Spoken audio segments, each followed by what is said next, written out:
Why is it that we're still waiting for bug bounties to be everywhere? Bug bounty readiness requires 3 elements. Treat the researchers with respect. Don't treat them as a consultant.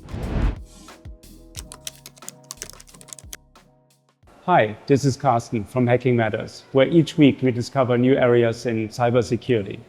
Today we look at bug bounties, a topic that has been on the cusp of breaking into this industry for years and taking everyone by storm, but really hasn't yet. We investigate why that is. The US government has been leading into bug bounties since 2020, when it required all its agencies to have a vulnerability disclosure policy. So why is it then 5 years later that we're still waiting for bug bounties to be everywhere? To me, the answer lies in bug bounty readiness and how most companies don't have it yet. Bug bounty readiness requires 3 elements. First, your applications are already well tested through automated means or internal pen testing. That is to limit the number of findings that the bug bounty would have, otherwise your processes would be completely overwhelmed. Second is your ability to triage bug bounty submissions, which takes a lot more effort and dedication than working with internal findings because they come in so many different expressions. Third, you need buy-in from your management, from your legal team, from your communications team. The whole company needs to be behind a bug bounty rather than a pen test that's usually scheduled by just the security team or an application team. So between applications being tested, triage capacity being available, and management buy-in, there's not that many companies that are ready for bug bounties.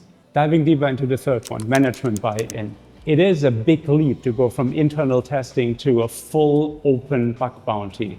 And of course, experts and non-experts alike are hesitant, not knowing the outcomes. So there are stepping stones that we have successfully gone through with a number of companies that help you get that buy-in and make sure you are ready. The first stepping stone that most of you are already standing on is internal scanning, external scanning, pen testing, the whole shebang of standardized tests. If you haven't gone through these steps, you don't know what a bug bounty will bring about. So do those first, scanning, pen testing, to create a baseline, know what to expect. And that also helps you get the management buy-in. If you say, we are scanning, we're pen testing, we're not finding much anymore, we're one step closer. The next stepping stone then is a reward-based pen test, but with select testers. This is not an open bug bounty, but instead you are inviting a few individuals, perhaps people you worked with before, perhaps people who through a bug bounty-like platform offer these services, but you do that in a private manner, invite them to test 1 or 2 applications, again, to create that baseline. See what you can expect and at what price points, how many bugs are found. Slowly increase the scope and the reward money until you ultimately cover everything that you want to cover. And then you go through these same steps again in the public bug bounty. Start with 1 or 2 applications, slowly increase the price money, slowly increase the scope to more applications until again, ultimately you cover everything you wanted to cover. So you go through the same scope ramp up 3 times. Once for scanning and pen testing, then for reward-based pen test, a pseudo bug bounty, and then finally, once again, with the public bug bounty. And based on those first 2 ramp ups, you do get the management buy-in because you can anticipate how much additional findings would be found at what reward levels. These 3 learning curves also help you develop triage capacity that you will need in the public bug bounty, but some of which you already need in the earlier stages. So overall, these stepping stones are the way to approach a public bug bounty. And few companies have gone through all of them yet. Hence, bug bounties are yet the thing of next year or perhaps this year. Once you're ready to implement your bounty, there are 4 important considerations to keep in mind. First, put the experts in charge. A bug bounty is not primarily a marketing campaign. You need to have this run by your information security experts so that they speak peer-to-peer, security expert to security expert. That's because misunderstandings during a bounty can badly misfire. There's many cases where a researcher submitted a bounty, the communication led to some misunderstandings, and the researcher very angrily went public and published their results, thereby creating negative publicity rather than the intended security uplift for the company. Second, and related to that, treat the researchers with respect. Always keep in mind they're doing the best that they can. And yet they might not be from your language or from your culture. They might never have worked in a large company, don't know how reports are generally written.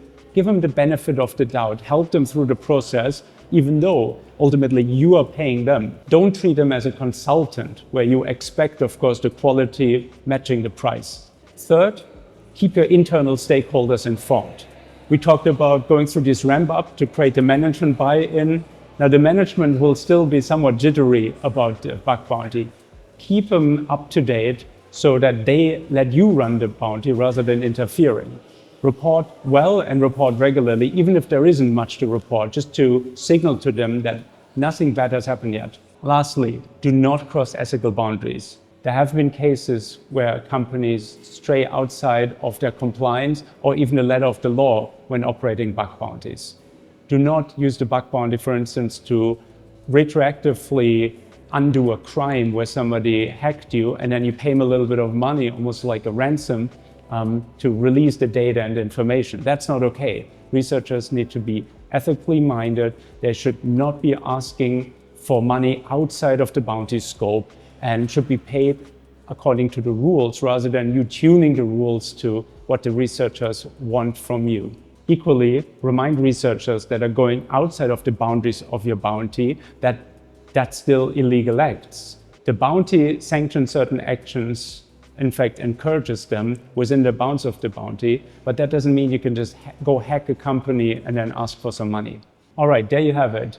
The main reason why most companies still haven't implemented bug bounties being the preparation necessary and the multiple learning curves and stepping stones required, but also some advice on how to make your bounty successful once you're ready.